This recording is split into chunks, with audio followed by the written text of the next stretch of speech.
Hi everyone, I wanted to give an update how I'm doing since I've been out of the hospital. Some of you have probably known, some probably don't know, but after I came home from patient day, I started to flare, and I wanted to do a vlog about patient day, but I haven't had the time to gather all the videos and photos because it was just a blast this year seeing everyone and reconnecting with everyone. So that'll be my next blog, is about patient day. But I wanted to do a quick video about how I'm doing, so to let everybody know I appreciate all their comments and messages they've sent me. Sorry if I didn't respond. I've been absolutely swamped since I got out of the hospital. I'm really behind. I spent a total of 14 days in there, so with the two kids and just everyday housework, I'm trying to get caught up, and it's been very hard. But I did start to flare right after patient day. So we did IV steroids for 4 days, hoping it would calm it down because my left eye was inflamed, so we did that.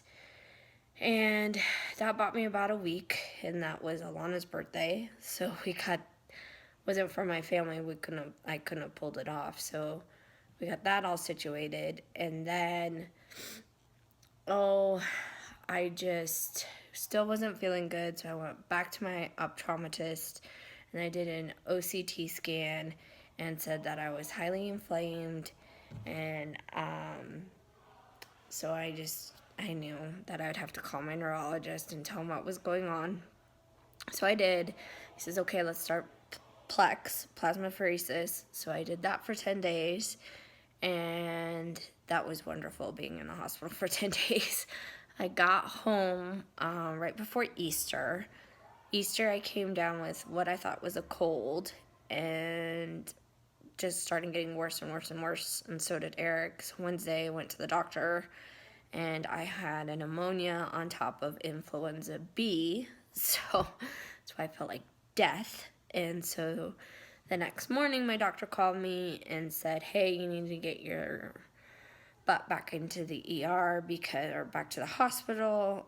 Your white blood cell count is really low, and some other labs aren't lining up, and I'm really concerned. And at that time I was running like 103, 105 fever, so I went to the emergency room, and my blood pressure was so low. It was like 60 over something, and I was having a hard time breathing, so they put oxygen, and they had dual IVs running to pump fluid through me, and they decided to put me in ICU for a night because my heart was under so much stress that it was like having a heart attack, but I didn't have a heart attack, and they were really concerned, and I had so much fluid in my heart, around my heart, so they wanted to put me in ICU, which was kind of like, what?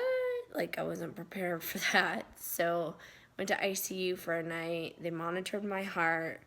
They did a whole bunch of tests. My heart checked out fine, so they moved me down to just a regular unit. I was just in a regular hospital room, and that was glorious because I was like quarantined in my room because since I had flu, I couldn't leave.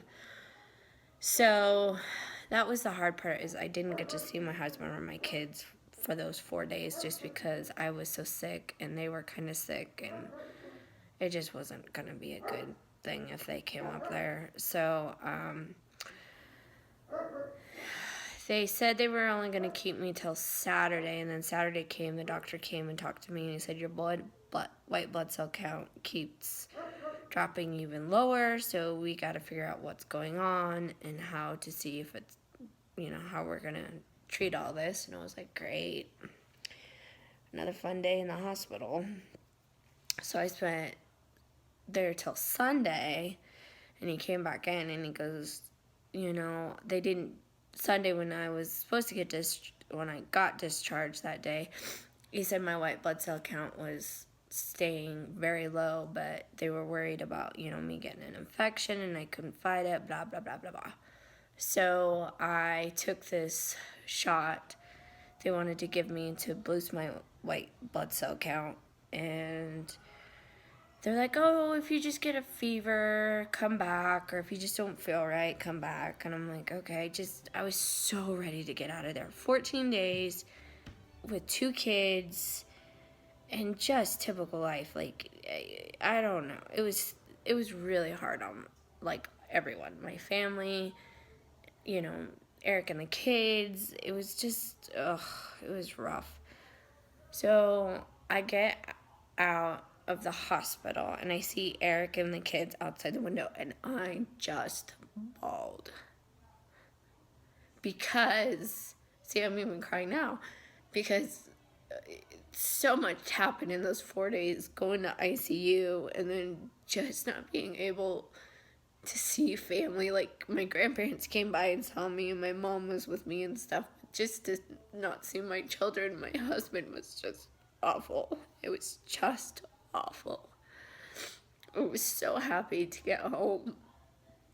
So I got home, and that first week was just really rough, being back on the job as a mom, juggling all the kids, trying to figure out where I left off, what that needs to get done. It's just been madness around here, but I am slowly getting caught up. I'm slowly doing better. I just take it day by day. It's just been very hard since, 14 days in the hospital. That's half a month pretty much. So, I've been sick actually since March, and now it's May, so just getting caught up on everything is just crazy. Like, today I'm doing all the kids' laundry, and I'm trying to switch out the seasons of their clothing, which I've been, meaning to do for weeks, but it hasn't happened. But I'm doing good. Knock on wood, I hope nothing else happens, and I'm staying out of the hospital, because if they admit me anymore, I think I'd kick and scream and say, absolutely not. I'm not leaving my kids. Bring a nurse to my house. I don't care. So, stay tuned for patient day. I promise that I want to do a fun video of all the pictures I took and how much fun we had out there. There's going to be a saying with patient day: whatever happens at patient day stays at patient day, because it got crazy this year. We had so much fun. So, thanks again, everyone, for all your comments, prayers, everything. I really, really appreciate it. I am doing better. I just take it day by day, and I will talk to you guys later. Bye.